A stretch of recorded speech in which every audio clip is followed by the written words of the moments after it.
before the communists completely won the Civil War, did people anticipate how terrible the communist power would end up being in China? I doubt it. Um, I think communism was a new thing, right? So you've got it going on with the Russians. Yeah, I mean the nationalists were telling us that it would be like this, and we looked at them and go, "What could be worse than the nationalists?" Because they were desperate situation with all what the Japanese were doing, and then they get blamed for it all. Yeah, there can't be something worse than that. We'll be called communists, but I don't. I don't know that anyone could have predicted why can anyone do a crystal ball what the world's gonna be like in 10 years? Yeah. It seems when you read the history books that it had to be that way, and yet in our own lives we know that it's contingency of why things turn out as the aggregate of all of our choices. How would you ever calculate that?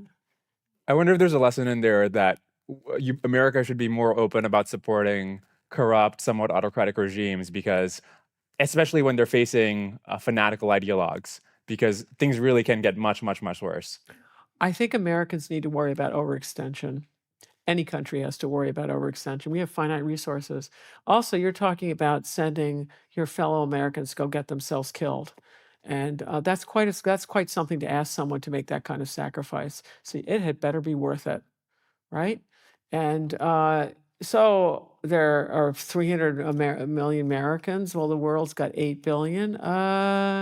Be cautious. And it's what's key on this maritime order, the big insurance policy of it all, is our allies and institutions. This is the great gift of the greatest generation of having created the UN, which is how many millions of lives have been saved from polio vaccines and other things that come through the UN.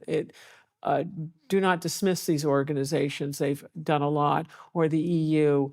Work through these things and listen to your allies. They will have insights, and there's power in allies.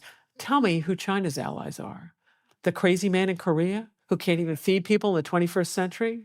Although he certainly feeds himself, but that's a whole yeah, I mean, it's incredible. Who are China's friends? I mean, Iran, a theocracy. I mean, talk about passe. Who does theocracies anymore? Okay, the Iranians. Okay, good on them.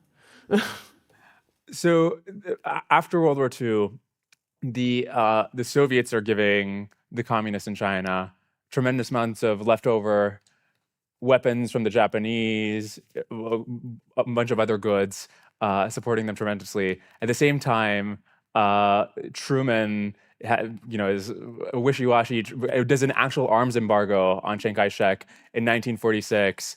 The Marshall Plan for Europe is 13 billion to help build up defenses against communist appeal. At the same time, Truman has to be forced in 1948 by Congress to give a couple hundred million to China, literally 1/100th of what was given to Europe. And by that time, it's too late for Chiang Kai-shek. If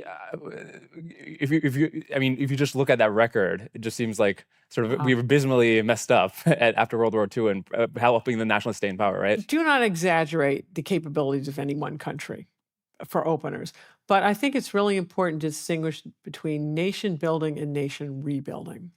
If you're rebuilding, which is what happens in Japan and Germany, they already had full up institutions, modern economies before the war. They had no problems with educational institutions going all the way up, judicial institutions. They had competent police forces, they had parliaments and other things. So that when you give Germans some cash, they know, and Japanese as well, they know exactly how to recreate things and rapidly produce modern institutions. You're talking about China. They never had these institutions. There is no indigenous expertise. Oh, and by the way, what's the literacy rate in China compared to Japan? Whoa. No one reads in China and everyone reads in Japan. It's not quite that bad. So and we've had this problem in Iraq and Afghanistan. So we decide we're going to do the de-Baathification thing, and then we think the police are going to still show up and work. Except no, that's not how it works. They haven't got these institutions, and so it's not feasible. A Marshall Plan in China would not have worked. And also, we had really competent foreign service officers in China in this period. Why? They're the children of missionaries, and so they spoke fluent Chinese and had a deep understanding of China. And they were saying it's hopeless, that there is no way Chiang Kai-shek's going to win this thing because he's hated by the peasantry, um, which he was, because for the reasons I've told you. Right. If he's busy dragooning them into his armies because he feels he has no choices, whereas the communists are giving them land and educating them, you better believe who the peasants are supporting. And the missionaries, they were then caught up in the McCarthy purges and were just about ruined, lost their jobs in the State Department and elsewhere, only to be exonerated, I don't know, 10, 15, 20 years later when they've already lost their careers and who knows how they raised their families. I thought it was the case, George Marshall, who was the envoy to China, the diplomat. I thought it was the case that later on they realized it was hopeless, and so then they stopped supporting Chiang. But it's at the time, different people realize it at different times. But the reason they didn't support Chiang as much as they should have was because they thought he was it was. I mean, the communists seemed like hopeless underdogs. And it was just thought that like Chiang is going to win, and then therefore we don't have to support him. No. They're constantly goading the nationalists to form some sort of ceasefire, do some sort of coalition government, when in fact what I should have done is like, no, you have to make sure that you keep China. No, it was considered hopeless. This is called making a net assessment of not what you want it to be, but an accurate one. They believed it was not feasible. Even in like 1945, 46? You're talking hundreds of millions of people. We can't even deal with Afghanistan today with, 20 million people? It's not feasible. It's at the end of World War II. American GIs are sick of it, and as are their parents, of fighting more wars. I mean, we didn't have to send GIs. We just had to like not cut off support. Europe has been leveled, and there's this absolute fear that the communists are going to move into Europe, which actually counts for Western economies in those days.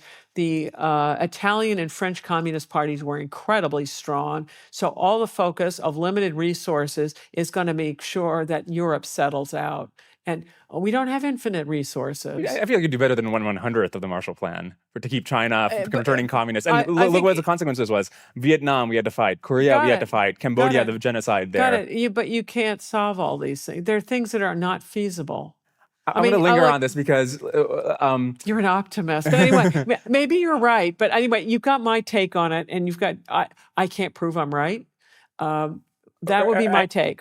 I remember in your book, which is to your right, the War for Asia, there's a passage where you say there are so many sort of individual contingent things that led to the communists taking power. Yes. If any of these factors was off, the outcome might have been different. Yes. The fact of all these factors, the fact that American support or lack thereof was not one of them. It just seems like it was a super contingent thing, but also America not being as strong as it should have just didn't matter. It seems odd. I don't know that it's just not politically feasible. I mean, talk about it. You want to go put yourself back in those days. You've already done a 3-year tour in World War II because in those days you started serving whenever it was in the war, and you weren't coming home until the war was over. It was none of this 9-month tours, a year tour here and there. It was you're there for the duration. So you get home, and then you're told, go make nice to the Chinese and go get yourself killed there.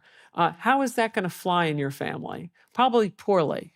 I mean, again, you don't have to send the GIs there. You can just give them. You can just not do an arms embargo on them. I think it was so minor. By then, it's too late. The great question is, some people would argue that in 1946, when Marshall tells Chiang Kai-shek to halt his advance. This is when he's doing quite well. And when I mentioned that the terminal point of retreat for the communists was up in Siping, Manchuria, some would argue that Marshall should never have done that. He should have let the nationalists go all the way up, and that would have changed the outcome of the Chinese Civil War. You could make an argument that that might be true.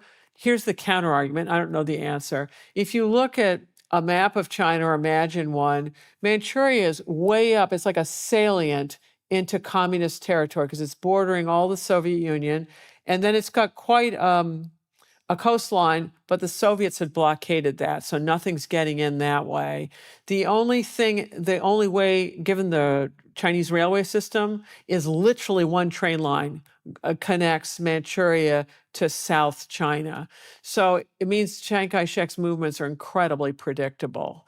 So one argument you could make, and people have, and I don't know the answer, none of us does, is that, hey, that was the big error. So if that's the big error, the mistake, and this is a common one that Americans make, so this is worth talking about, is Americans often don't look at warring parties to understand is if they are primary adversaries, there is no way you're going to make them make nice. So the United States had trouble for years trying to get Pakistanis and Indians to cooperate. And it would want to give aid to both of them and just didn't get it. As long as they're primary adversaries, you aid one, it infuriates the other. And they're never going to cooperate, the two of them.